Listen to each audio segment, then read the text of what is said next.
Please welcome to the stage Tom Roth, President of Community Marketing Insights. Tom. Speaking about what we do is my passion. And we've been producing LGBTQ market research for 30 years. This is our 30th year. October 10th this year will be our 30th anniversary. And in gay years, that's a lot.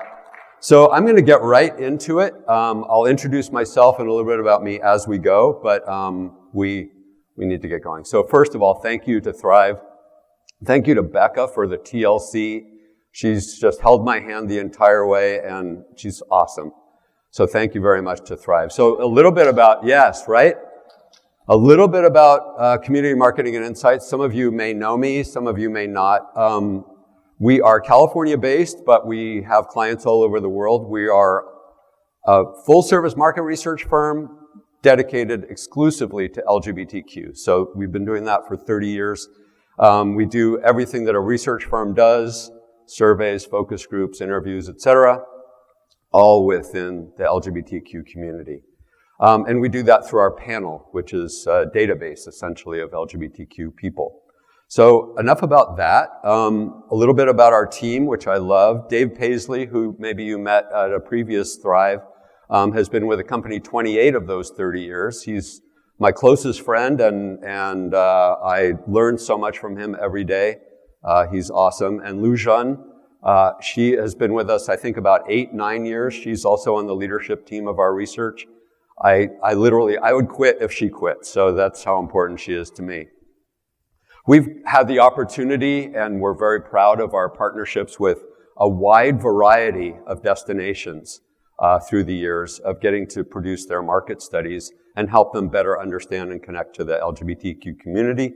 But beyond tourism, we also work with other companies, not that there's anything wrong with that, but banking and media and the government, yes, the U.S. government, alcohol, those kinds of companies. And through all that, we just learn so much. I absorb so much. I thrive on learning, so it's great. So this was me 3 weeks ago. I was in Kolkata, India, and I did a bike tour there. And then from there, I went up to Darjeeling, which is where, if you're having tea, where your tea came from. It's stunningly beautiful. It's about 6,000 feet. And I did some cycling there up into visiting some monasteries and did some hiking in the tea country. So travel's my passion. I mean, that's really what got us started in our business 30 years ago, was my connection to the tourism industry. So I want to jump right into some research. And yes, I'm a researcher, and yes, this is a research presentation, so there will be charts, okay? But I'll try not to make it boring, because it's actually fascinating, all right? So I'm going to be quoting to you some of our studies which literally haven't been released yet. We're doing our release later this month. We closed the survey May 31st. So that means I was working on this presentation on my flight here just to get this ready for you today. But there's some really good, juicy stuff in here. So the way we do our research is through partnerships. And that's really why we're around for 30 years, is we have no enemies in the tourism industry, the research industry, and marketing and LGBTQ, because we love to work with everybody. And through these partnerships, we get 15,000 people to take our survey. That's huge. If you ever look at USA Today, they have these little snapshots, 300 people this or 400 people that. We think, that how does that represent the diversity of our population? So we work with hundreds of LGBTQ media organizations and events to share the link to our survey. They take the survey, and then we have a broad representation of the entire community. So it's really been a really good formula. So I'm going to start off with some non-tourism. I'm going to touch on tourism, but non-tourism also gives us a good perspective of who we are. So one thing that I think is really important is to understand the mix of the family. So gay men are typically more likely to be single. But that doesn't mean that we're not married and in relationships. But single gay men think differently than a married lesbian woman as a consumer, right? Because single gay men, because more are single, can be more impulsive. It's like, I'm going to go to London tomorrow, right? Whereas if you're in a relationship and it's a family, whether it's, same sex or opposite sex, there's a lot more process to that. So it's important to understand the makeup of the LGBTQ community. Also, maybe surprising is the number of parents in the LGBTQ community. And that provides a huge opportunity, especially if you represent a destination or service in Florida. And cisgender, lesbian, and transgender non-binary research participants are the most likely to be parents. I think what's often overlooked, though, is the grandparent market. We actually did a very comprehensive study for the Walt Disney Company, and they brought to the table, hey, these older LGBTQ people may have been in a relationship in the past where they yielded children and then they had children, and let's look into the grandparent market. And it was, like I said, I'm excited about research because we learned so much about the grandparent market and tourism. So look into that if you get a chance. So type of living environment. How many think that most of us live in big cities? Come on, people, wake up. Okay. How many people think that we are in mid-size or suburban areas? Good. And how about rural? It's kind of a mix. And this is also surprising because typically, not in this crowd, but typically marketers think that we are urban dwellers, right? And the best way to reach us is through the urban core. But especially now that we have the internet, we can reach everybody everywhere.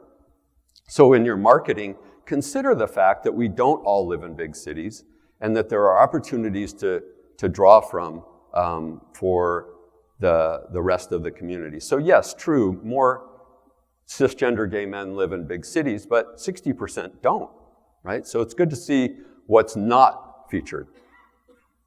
All right, so terminology and pronouns. I love this because when we started this business, we were the gay market, right? The early 90s. And then we worked really hard through our research to say, half of this market is lesbian. It's the gay and lesbian market, right? So then we were able to achieve some of that, and then we became gay and lesbian.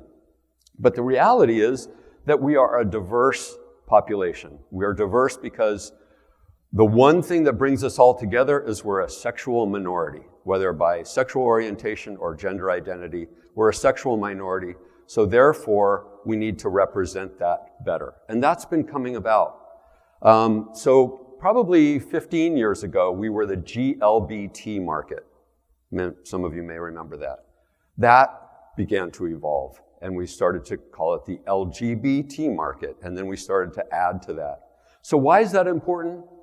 That we all are represented in our communications. What is marketing? What is communications if it isn't resonating with your audience?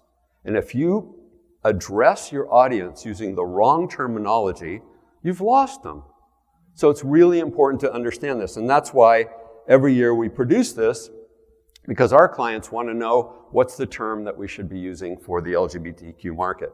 And I say LGBTQ, and I have for about 5 years, because LGBTQ is the number one favored term when we ask the community what term best represents the community, okay? So it's not just people who are not gay, because you'll see at the bottom here, well, let me go to LGBTQIA for a second. If you're working internationally, especially, you will want to use the I, all right? But in the US, it hasn't really taken off. I don't know why. It may.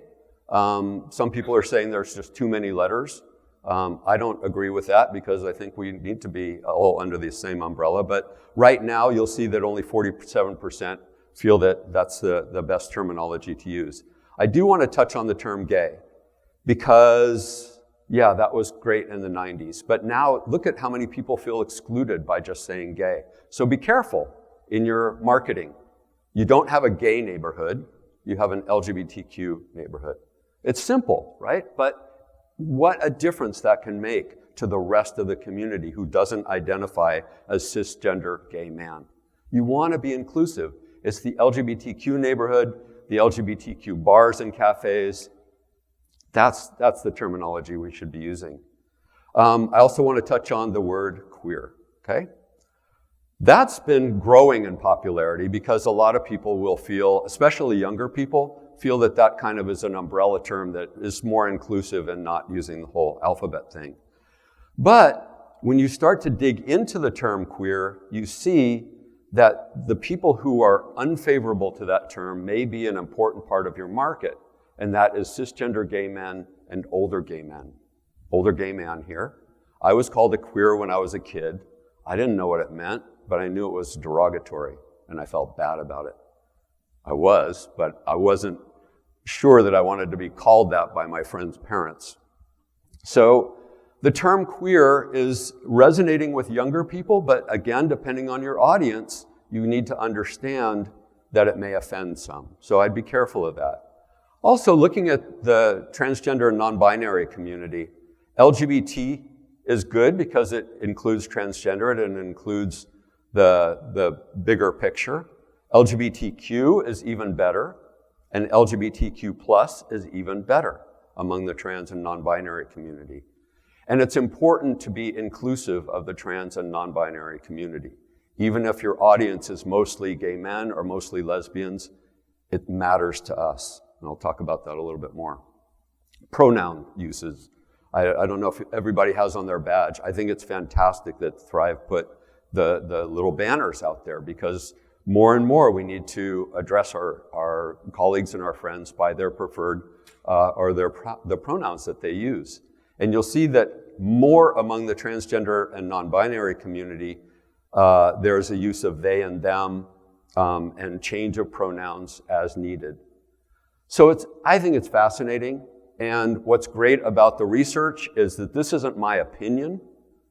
I don't have an opinion. I'm a researcher, so I don't have to have an opinion. I always look to research, and I love that research tells us these stories. So transgender pronoun use is super important to understand. And it's happening in the travel industry. I just saw this a couple days ago. I thought it was really cool that TUI now tells pilots and cabin crew to use gender-neutral term, passengers. If I got up here and I said, ladies and gentlemen, that offends some people because we're not all binary.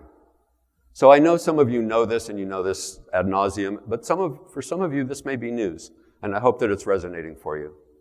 So we can use more neutral terminology. The US passport now, if you didn't know, has an X marker, and on the form to fill it out, it offers the X marker. Way to go. I mean, that's just huge. And more driver's licenses offer the X, and more countries are offering the X, and recognizing that not everybody fits into two categories. So I think that's really interesting too. And these are a couple ads that I picked out. There are many great ones, but some destinations are starting to feature transgender models, which I think is a beautiful new way to go. Isabella Santiago is the second from the right in the Fort Lauderdale ad there. At first I was a little bit, and maybe you were too, when I looked at Puerto Rico, I thought, was Out Traveler. So I thought, this is an LGBTQ magazine. Why are they putting a straight couple in there? And it just took me a second, and I realized, wow, they're using a trans model. That is fantastic. So it's really a step ahead. So bravo to them. So impact of outreach. I'm going to give you a variety of ways that we can reach the community and give you the response of the community to those channels of communication. Again, not my opinion. This is the people, okay? So I think more positively about companies that advertise in the LGBTQ media. 69% strongly agree with that. Super important. Yes, your ad may be in a major newspaper, the Sun Sentinel, and sure, the LGBTQ community sees those ads. But if you place those ads in the LGBTQ media, it means a lot more. It says two things. We really want you. And the other is, we support your media. Because the way that we connect, especially in this crazy world of media right now, the way we get important information about our community and what's happening in politics and society is through our media. If our media dies, we lose those connections. So it does two things. It says, yeah, we want you to come to our destination, but it says, yeah, we support the fact that we need your media. I'm more likely to purchase from a company that outreaches and advertises to the LGBTQ community. 71% agree. They create advertising featuring LGBTQ imagery. This is less. I thought that was really interesting. I learned from this. It's not as important that your imagery is created for the LGBTQ market, but you have to be careful not to put in inappropriate advertising. And I've actually seen that a few times, and I don't know how it happens, but a very heteronormative ad goes into an LGBTQ media, and it's just like, do they not know who they're advertising to? So it's more important that you're in the media, less important that you create special advertising for that media. Corporate presence at LGBTQ pride events is a positive. This number has gone down, okay? We're learning from this. It's gone down. It doesn't mean don't go to Pride. Pride is super important. But it means that there's been kind of a backlash among activists within the LGBTQ community that's being overrun by the large banks and the large pharmaceuticals and the large this and the large that. And we feel kind of squeezed out. So I'm putting this up here just to give you an awareness of it, some attention to the fact that if you do participate in Pride, awesome, do it. But make sure that you're also communicating the good you're doing in the community, that you're not just walking down the road one day of the year and waving and throwing out rainbows and then you disappear. So that's kind of the message out of the Pride support. And similarly, sponsors a local Pride celebration. 40% shows strong support. It's 94% that it shows support, but really, it's one thing of many that you need to be doing. And that's why I get into this next section. These points are more important. Impact of employment policies, donations, and community involvement. Some of you may agree with me on these things, some of you may not. I'm a researcher, it's not my opinion. I love this stuff. So LGBTQ supportive companies have made a positive difference to their employees. It is important to 67% of our community. So far more than placing an ad or marching in Pride is who you are, right? That you support your employees, that you provide them with benefits that are appropriate to them, you recognize them, you honor them. Actively supports its LGBTQ employees, 82%. They want you to actively support your employees. I think more positively about companies that sponsor community organizations and events, 76%. Donates money to LGBTQ nonprofits, 67%. Supports programs for LGBTQ youth, 77%. Strong support. Openly supports LGBTQ equality legislation. Openly supports means the corporation signs off on those big letters to the Congress or to the Supreme Court, that they actively support our community. That is where change happens. Don't look to politics. Politics is going the wrong direction right now. Politics always drags behind. It's corporations, and that's why I wish that that attitude about pride in corporations was better. They don't understand corporations got us where we are here today. Speaks out against discrimination of transgender, non-binary community members, 81%. So these are not transgender, non-binary people taking this survey. This is LGBTQ people taking the survey. We want corporations to take a stand for the transgender and non-binary community. We want them to be included in the conversation. So the bottom line here, authentically connecting with our community is far more about who you are and what you do than what you say, right? But you absolutely do need to say it, because your ads need to say, we are a proud supporter of the Orlando Alliance, okay? It needs to say what you're doing for the community. That little tagline on the bottom is far more important than, come to Target or bank at Wells Fargo. Much more important what you're saying there and how you're demonstrating your connection with the community. So I'm going to run through this really quickly, but Chipotle, I just saw this came out just yesterday, I think. This beautiful burrito.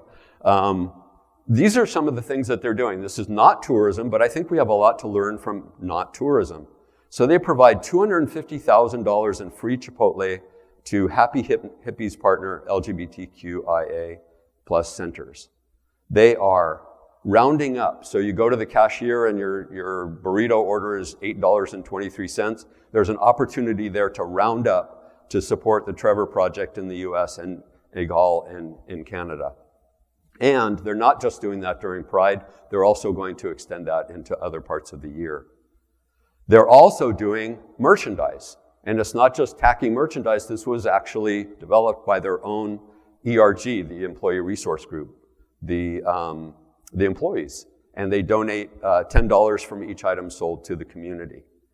And finally, they celebrate equality with its employees through investing in their health care.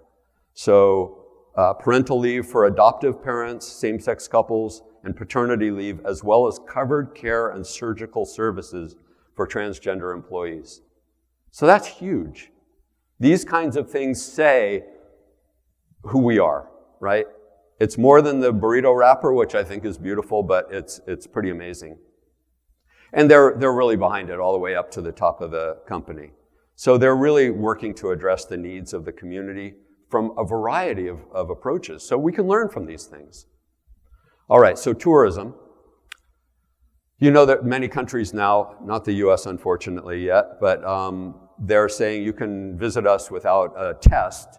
Sorry about this.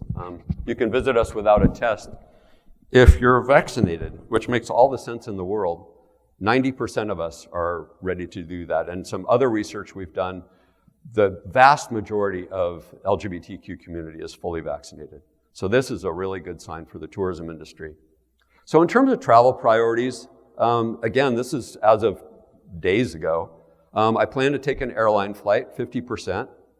I plan to take a vacation by car, 49%. Airline flight to visit family and friends, that's an important part of tourism, 42%. And book a hotel room, 54%. So these numbers are strong. We did 3 COVID studies from, 2.5 years ago, every 6 months, and we were taking a pulse of what's going on. All this stuff is available for free on our website. So these are all increasing. I think it's a huge move. And also vacation rentals and Airbnbs are increasing. So this is also strong. During COVID, this number was way low. People did not want to go to a big city. So we're starting to venture back out into big cities. There's still the outdoor stuff is still very strong. I thought this was amazing. 28% plan to travel internationally in the next, through the end of the year. Everybody I've spoken with here is planning to go somewhere overseas, so it's happening. Mainland USA is huge, of course, but 20% indicate between May of 2022 and the end of the year they're going to Europe.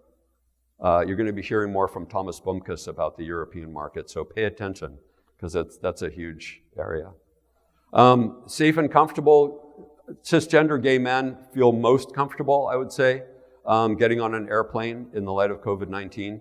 But across the board, the entire community feels mostly safe and comfortable. So that's not as much of a deterrent as it used to be. And we also gave a long list, which I'm not going to read, of activities that they feel comfortable participating in. So whatever your destination or your product or service, focus on the outdoor stuff. The top 7 out of these 15 are all outdoor related. And that is the message. And that gets right back to what Puerto Rico and Fort Lauderdale did with their advertising, is showing them out, right? So pre-COVID, a lot of the LGBTQ destination advertising was showing these big crowds of people. It was showing Pride, it was showing a circuit party, it was showing congested numbers of people together, which was really what a lot of LGBTQ tourism was about. Now it's fresh air, right? Get out there, do stuff. And it's really resonated because we're doing all those things, and that's the attention. So I do want to touch on this. We're very concerned and motivated around the state and local bills attacking the transgender and non-binary, especially youth. Florida's actions are not helpful. You're going to be hearing more about that, I'm sure, today. But that said, the LGBTQ community, we get it. We know that Florida is one thing, and for example, Fort Lauderdale's another thing, or Orlando's another thing. And we don't not go to Florida because of what's going on in Florida. We go to Florida because of these great destinations and their beautiful accommodations and bars and stuff. So we do know the difference. So I wouldn't be too freaked out, but the state is not helping. And so you know about this. I'm sure you'll hear more about that. But people are having fun with it. And this is HRC. These are billboards around the state of Florida.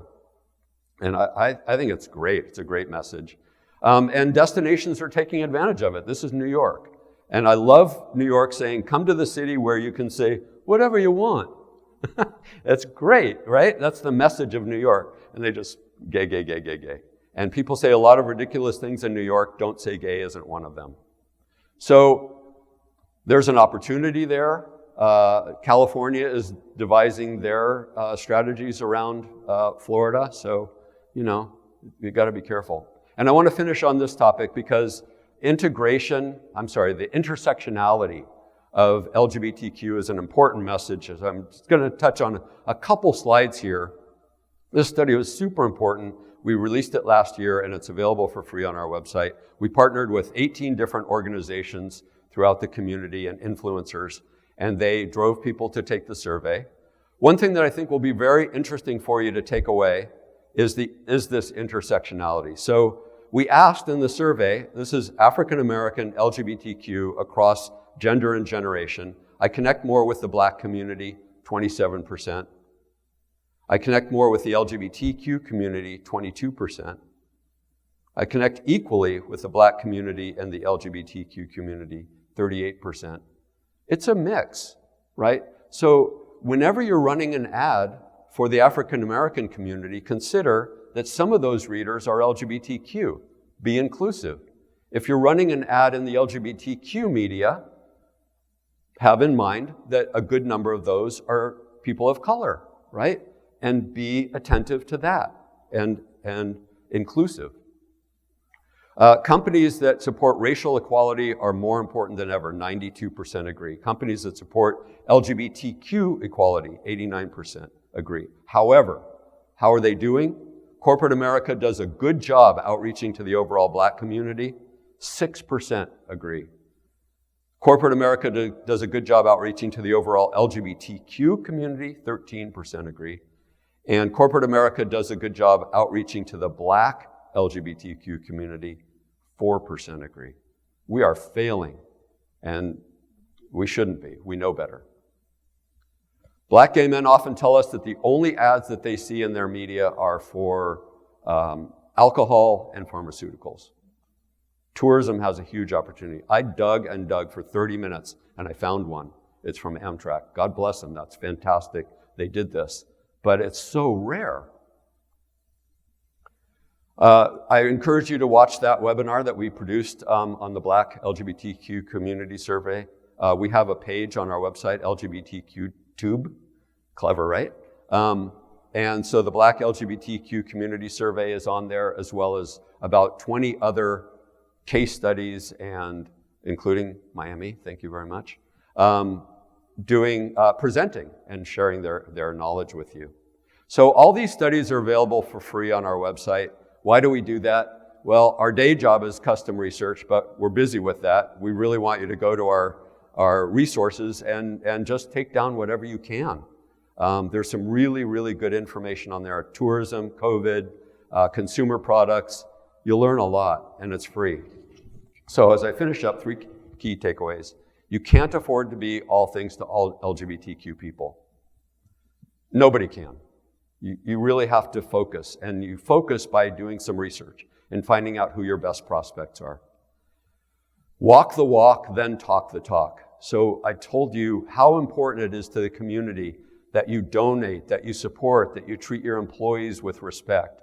These are fundamental areas. You call it marketing. It's not really marketing, it's HR, but it's really marketing because that's what works. And then finally, you do have to communicate it. really important to say the good stuff you're doing. We did some focus groups sometimes that happens, right, when you're old, for an insurance company. That wasn't that hard. And the insurance company was doing some great stuff in the community, supporting Pride, great employee benefits, big donations. We did these focus groups. Here's this insurance company. What are they doing for the LGBTQ community? Blank. They didn't know. You have to tell us. And that's super important. As you can see, the most important thing that you can do. All right. So if you need any of these research studies, you want a link, just send me a quick email and I'll follow up. And it's been my honor and my pleasure to get a chance to talk with you today. Your takeaway is right now LGBT, there's a ranking, this is good, this is better, this is best, this is kind of what I'm hearing from you, right? In terms of terminology? Yes. Yes. Terminology is always changing. The one thing that I love about our community is we change our name all the time. So it makes it hard on your business cards, your branding, all of that. So yes, pay attention to it because it does shift. And we're LGBTQ today, but I'm guessing that when Dave speaks with you next year, it's probably going to be LGBTQ plus. So we're going in that direction. So that's interesting. And you also brought up some other this is the other 300-pound gorilla in the room, and we like to go there. You talk about corporate responsibility, you talk about corporations going in, supporting the community. What happens when corporations go so far into the community that they wind up getting a political maelstrom like Disney did? What is your take on that situation? I think always doing the right thing trumps, so to speak, anything else. So what you want to avoid is flip-flop. Stick with it. If you're genuinely supporting our community and you believe in it from the core of your business on out, then stay with that. There have been some companies that have gone in and they got some backlash and they got back out and then they got some backlash and then they went back in. I feel bad for them. I mean, what a nightmare. No, and it's an unusual situation. We're in an unusual time right now to see a political office basically weaponize the power of that office to shut down free speech or speech that they didn't like in some very specific way. You also said something that caught my attention because my background is in DMO, Destination Marketing Organization, destination side. And you said we have a lot to learn from not tourism. Yeah. Can you talk me through that? Because I agree with you, and I've always agreed with that statement, that I think that there's a lot of sameness in tourism destination marketing, and I think the entire industry would do well to pull in other sources. Give me some not tourism areas that we might pull from. Well, I think Chipotle, which surprised me, it was just came up and they outlined point by point all the things that they're doing, not what they're saying or where they're advertising, but what they're doing that genuinely supports our community. So Chipotle is great. I mean, we have so many different clients and that I don't want to single out one or the other, but Wells Fargo is a great example of doing the right thing throughout the top to the bottom of the corporation. Johnson & Johnson, another one. I think why I have the best job on the planet is that I get to learn all this stuff. Every time we do a survey for one of our many clients, I'm learning so much. And then when we do a survey for Visit California, which we're just starting today, right. Then we can interpret all that we've learned from all these varieties of industries and government and university work into LGBTQ.